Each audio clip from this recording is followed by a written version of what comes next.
বিরোধী দল হালকা প্রশংসার সাথে ভারী ওয়াচডগের কাজটাও করে যাক।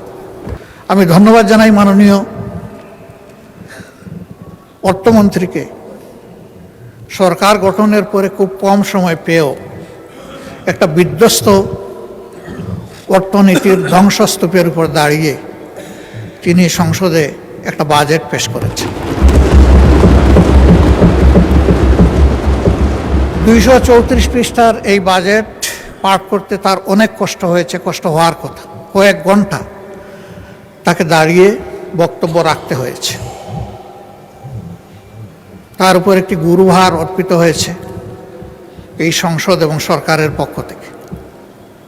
আমি এও বিশ্বাস করি তিনি তার জ্ঞান মতো এই বাজেটকে সর্বোচ্চ চূড়ায় নিয়ে যাওয়ার, সুন্দর করার তিনি চেষ্টা করেছেন।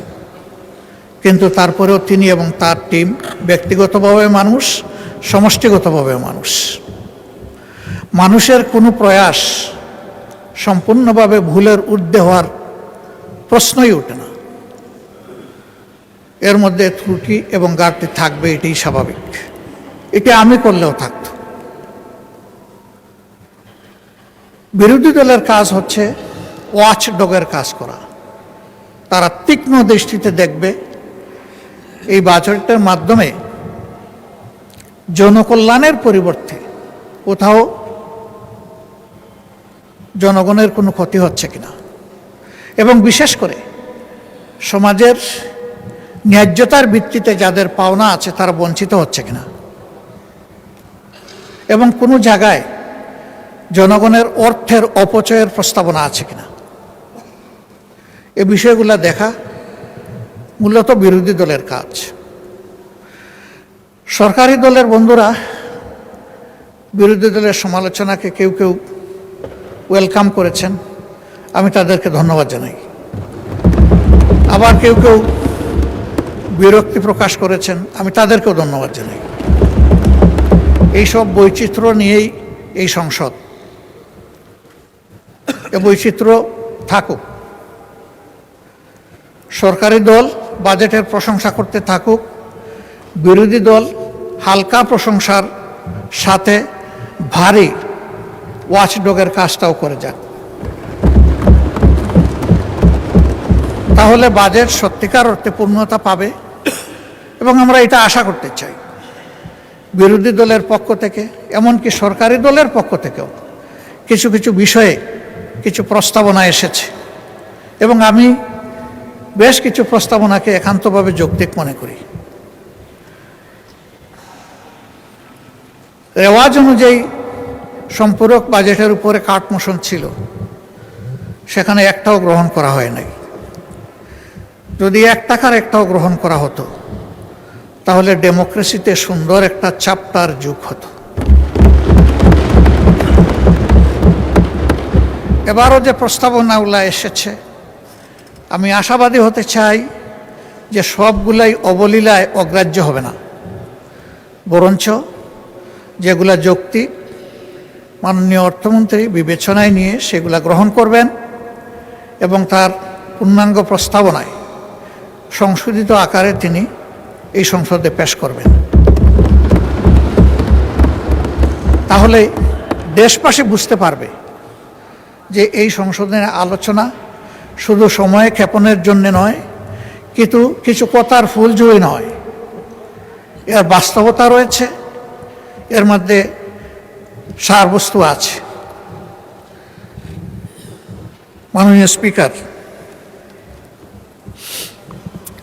এই সেশনটা কার্যত আগামীকালকে শেষ হবে না, কিন্তু এই চ্যাপ্টারটা ক্লোজ হবে আগামীকাল। কারণ জুলাইয়ের 1 তারিখ থেকে এই বাজেট বাস্তবায়ন শুরু হবে ইনশাআল্লাহ। এই ক্ষেত্রে আমাদের সুস্পষ্ট প্রস্তাবনা যে আমরা দেখতে পাচ্ছি অতীতে বর্তমানে কোনো বেশ কম হয়নি। এটা জুলাই টু জুন হওয়ার কারণে এবং শেষের দিকটা বন্যা দুর্যোগ থাকার কারণে তাড়াহুড়া করে অর্থ ছাড়া হয় সারা 10 মাসে 42%, আর এই সময় আরও 42% থেকে যা হয় পুরোপুরি। পরে এখানে অপচয় এবং লুটপাটের দুয়ার উন্মুক্ত হয়ে যায়। আমাদের প্রস্তাবনা কালকেও এখানে আলোচনায় এসেছে, পরশু এসেছে, এর আগেও এসেছে। আমরা আমাদের ছায়া বাজেটেও বলেছি যে ফিসকাল ইয়ারটা আমাদের ক্যালেন্ডার ইয়ারের সাথে মিলিয়ে দেওয়া হোক,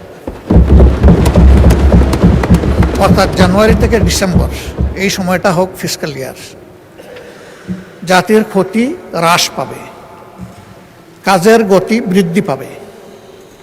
আমরা আশা করব এটা সক্রিয় বিবেচনায় নিয়ে কার্যকর হবে ইনশাআল্লাহ। দ্বিতীয় সংক্রান্ত যে মৌলিক কথাটি বলে রাখতে চাই যে এই বাজেট আমরা প্রণয়ন করি ঠিক আছে, কিন্তু আমরা বাস্তবায়ন করি না। বাস্তবায়ন করে আমাদের নির্বাহী ফোর্স যারা আছে তাদের মাধ্যমে, রাষ্ট্রের কর্মকর্তা কর্মচারীদের মাধ্যমে বাস্তবায়ন হয়, তারাও ভুলে উঠবে না।